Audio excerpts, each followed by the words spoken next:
And it's that time of the week again. This week in F1, we're going to have a look at the Ferrari 2021 car, which we missed out on last week because it only launched the other day. We're going to have a look at the Williams 2021 car, which was launched last Friday after our publication date. We're going to have a look at some news from Haas F1. We're going to have a look at the safety cars. We're going to have a look at Porsche or VW looking to possibly enter F1. And we're going to have a look at some thoughts on testing and betting odds.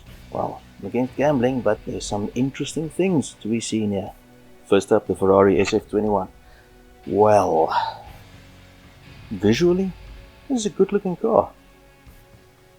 Colors have changed a little bit, it's a bit deeper. But for some reason, somebody seems to have thrown up on the Mission Winnow sticker at the back, which is green. With, well, throw up, mucus, I don't know. Found this little gem on Facebook and it looks just like the Cafe Espresso Coca-Cola can. That's a little beauty, but I think I like the color scheme. I think it looks cool. I think it's something for the future. I think it's a little better than last season. I think it's classy, man. Let's hope this car's quick. Some news on the car itself. Now, a lot of this info comes from different websites. The F1 website itself, from the BBC, from some other sites. Now apparently they focused attention on the rear end of the car. Last season we of course saw a lot of spins from Vettel, and the Haas boys let loose that there was a problem with grip at the back. Now that would be good.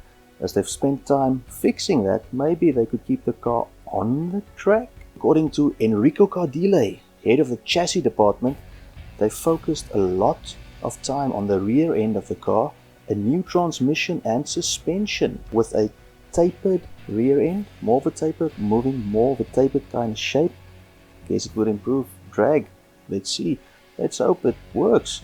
They spend some time on the power unit, which would of course be good news for Alfa Romeo and Haas as well. According to Mr. Binotto himself, the team have recovered quite a lot of speed on the straights. Günther Steiner said, from Haas of course, that the engine has made a good step in the right direction. Now that's good news. So let's hope for the best for the boys in red. Next up, Haas. Now there was a lot of talk about the Russian connection. Looking at the car's livery, of course, there's an obvious Russian connection. Of course, Mazepin is daddy's money. As I've said, Günther Steiner has said that the power unit looks a lot better, which is good news. Matteo Benotti said that the power unit was very promising after putting it on Maranello's dyno tuning systems, and that's great news. Steiner says Ferrari has made a good step. Now, of course, the team last season was not competitive at all. The power unit not the only problem Haas is facing. Of course, a new pair of drivers, the legendary Michael Schumacher's kid, Mick, there 30 years after Michael made his debut. It seems like just the other day. We'll see how he does. If, of course, in his career thus far, he's been a second season warrior, taking a season to adapt first. But in my opinion, his time at Haas will just be for some experience. Much like Fernando Alonso did way back, I think it was Minardi. And then, of course, we'll see if Mazepin is there because he's quick or because his daddy has money. He says, obviously, now being one of the 20 drivers in Formula 1 is very special. As a child, I've been dreaming about this for 15 years, and now it's actually happened. It's emotional and just something very nice. My father actually had his first race in Formula 1 30 years ago this year. That makes it even more emotional and even nicer. Now, I personally hope Mick comes out flying, and we're hoping he does well. Porsche apparently looking, and Volkswagen Group in other words, apparently looking at entering Formula 1 in the not too distant future. Now, of course, they said that the engine regulations changing in 2025 would play a big role. Their Vice President of Motorsport, Fritz Inzinger, told BBC Sport it would be of great interest if aspects of sustainability, for instance the implementation of e-fuels, play a role in this. Should these aspects be confirmed, we will evaluate them in detail within the VW group and discuss further steps. So in other words, it's possible. Apparently, if Volkswagen are to enter F1, it would likely be with its Porsche or Audi brands, according to the BBC. They have had initial exploratory talks with Red Bull, Williams and McLaren. Look, I love VW. Grown up with the cars and I've always supported them. The thing with VW is when they go into something, they go full throttle. It's been years since any of the marques now associated with the Volkswagen Group has been in Formula 1. Probably the last one was the failed Lamborghini engine in the early 90s. Of course, they weren't part of the Volkswagen Group back then. For the last VW entry was the Tag Heuer Porsches that Lauda and Prost raced. Now those were pretty quick. Of course, new F1 president Stefano Domenicali is also a VW Group executive, having spent some time as CEO of Lamborghini. So maybe there's a way in for VW. Here's a quick look at the new safety cars. Now Mercedes has been the official safety car for quite some time now, but this season Aston Martin will also be getting a shot, sharing the safety car duties with the Mercs. Now, yeah, this is a good looking vehicle. Look at this Aston Martin. We're going to get to some specs quick just now. The Mercedes itself is a good looking car.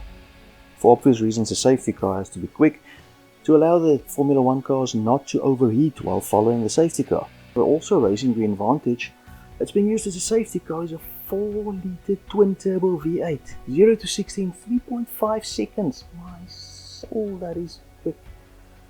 The Mercedes AMG GTR 4-litre bi-turbo V8. 0 to 60 3.6 seconds. My goodness. And of course Merc C63 Estate is also the medical car.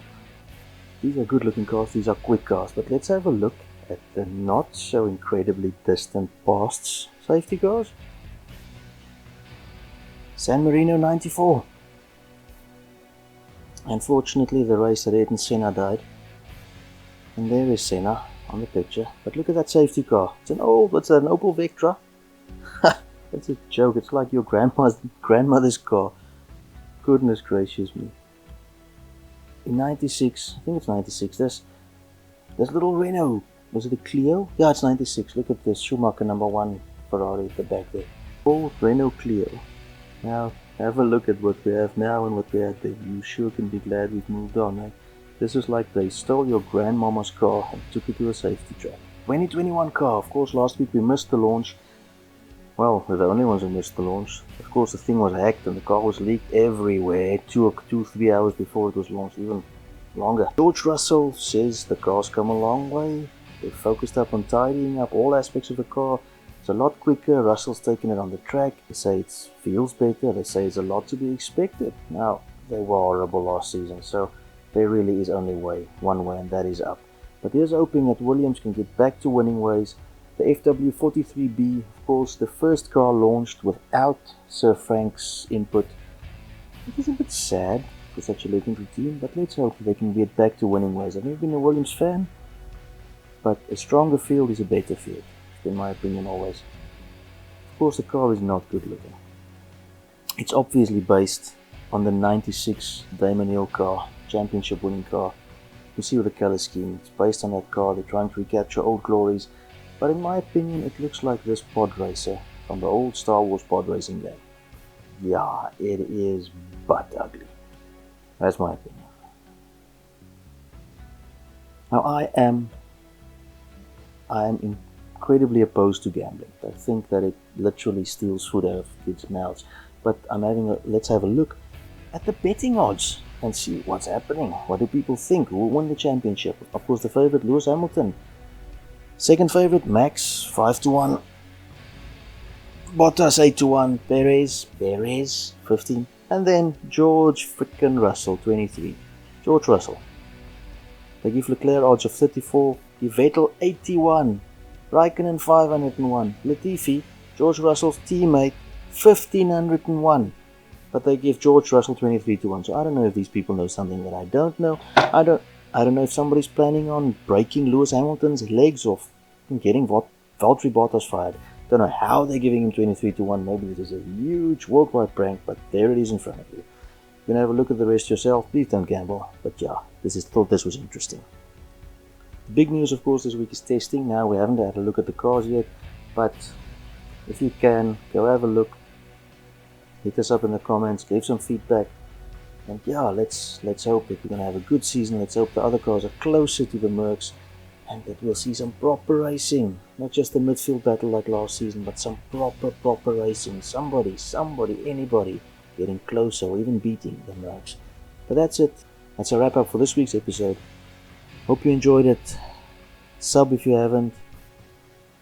Please don't unsub and resub. That's just silly. Either way, thank you for watching. God bless and goodbye.